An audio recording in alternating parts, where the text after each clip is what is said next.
Baik, selamat pagi. Perkenalkan nama saya Diana Osyana Shihombing dengan NIM 192231151 dari Gizi 5B. Di sini saya akan mereview jurnal mengenai Visual Comstock.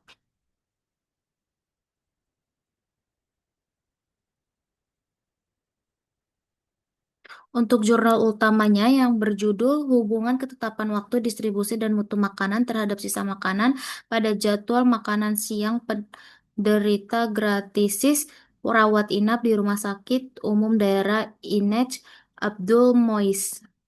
Yang penulisnya itu ada Carolina Putri Lodita, Joko Cahyono, dan Kumiati Dwi Utami. Volumenya itu ada dua, nomor 8 Agustus 2022, halamannya dari 2203 sampai 2212.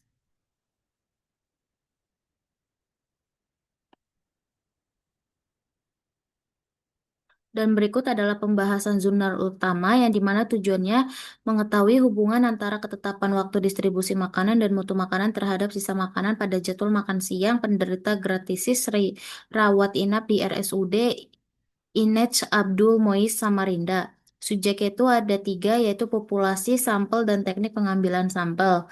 Yang dimana populasinya itu seluruh pasien penderita gratisis nginap rawat inap di RSUD IC Abdul Mois pada tahun 2021 yang berjumlahkan 122 orang dengan sampai 55 pasien dengan usia 18-60 tahun dengan teknik pengambilannya itu purposive sampling berdasarkan kriteria inklusi penderita gratisis yang sedang rawat inap dan bersedia menjadi responden.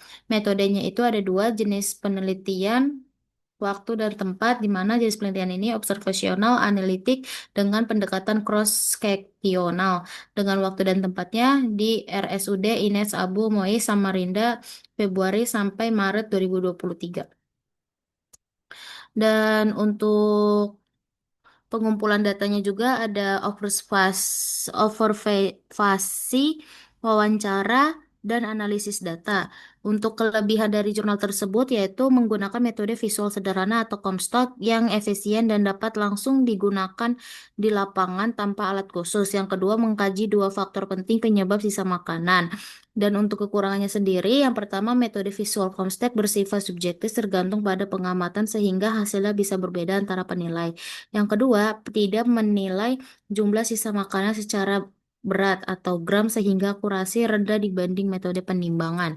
Untuk variabelnya ada dua, variabel bebas ya, atau independen, yaitu ada ketepatan waktu distribusi makanan, yang kedua mutu makanan. Yang selanjutnya ada variabel terikat atau dependen, yang yaitu sisa makanan pada pasien penderita gastritis.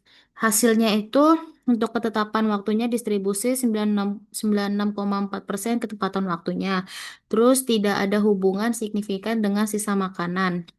Untuk mutu makanannya itu 81,8% kategori baik.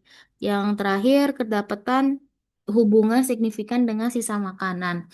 Dan yang terakhir ada kesimpulan utamanya di mana mutu makanan berpengaruh terhadap sisa makanan pasien gastritis. Terus yang terakhir ketepatan waktu distribusi tidak berpengaruh signifikan.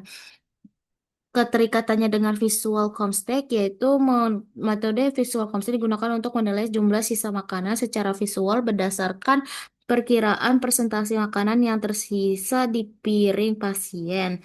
Terus ada yang kedua, dalam penelitian ini metode tersebut membantu menggambarkan tingkat daya terima pasien terhadap makanan tanpa perlu menimbang makanan tersebut.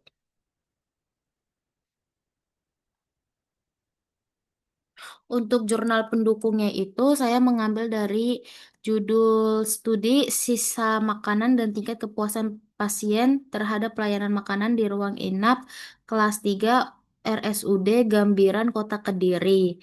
Yang dimana penulisnya Nirwana Rose, Maladwi, dan Amalia Ruhana dengan tanggal publikasinya volume 03 nomor 4 tahun 2023 halamannya 457 sampai 463.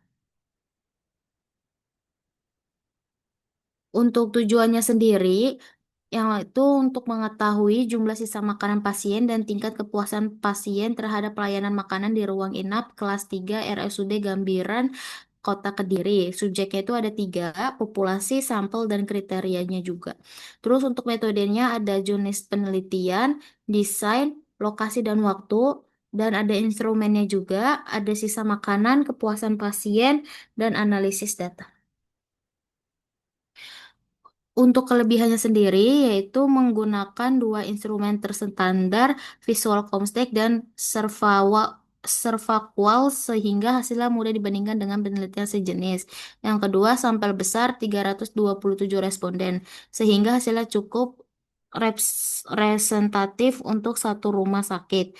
Dan untuk kekurangannya sendiri, yang pertama, desain deskriptif tidak menganalisis hubungan sebab akibat antara sisa makanan dan kepuasan pasien.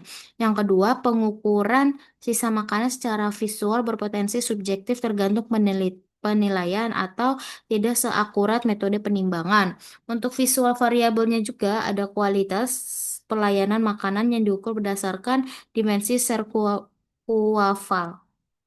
Dan untuk variabel interdependennya, sisa makanan pasien dan tingkat kepuasan pasien.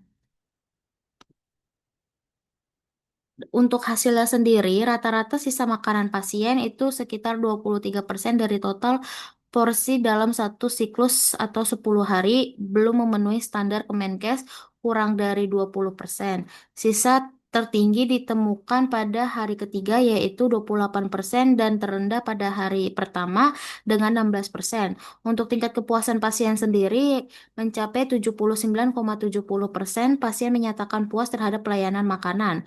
Aspek dengan kepuasan tertinggi, ketepatan waktu. Pengamatan makan skor 4,66 dan keramahan petugas skor 4,23. Aspek dengan kepuasan terendah terdapat di aroma dengan skor 1,91 dan rasa sayuran yang hambar skor 2,56. Dan dapat dikaitkan dengan Visual Comstek. Penelitian ini secara langsung menggambarkan Visual Comstek untuk mengukur jumlah sisa makanan. Dan yang kedua, metode ini memperkirakan presentasi sisa makanan secara visual 0 sampai 100% tanpa penimbangan, menjadikannya praktis untuk evaluasi cepat di rumah sakit. Yang ketiga, Visual Comstek membantu menentukan menu untuk sisa tertinggi sehingga bagian gizi dapat melakukan perbaikan pada rasa, penyajian, dan variasi menu. Dan untuk yang terakhir, walaupun sederhana dan hemat waktu, metode ini memerlukan pelatihan pengamatan agar hasil antar penilai konsisten dan objektif. Baik, sekian dari saya. Terima kasih.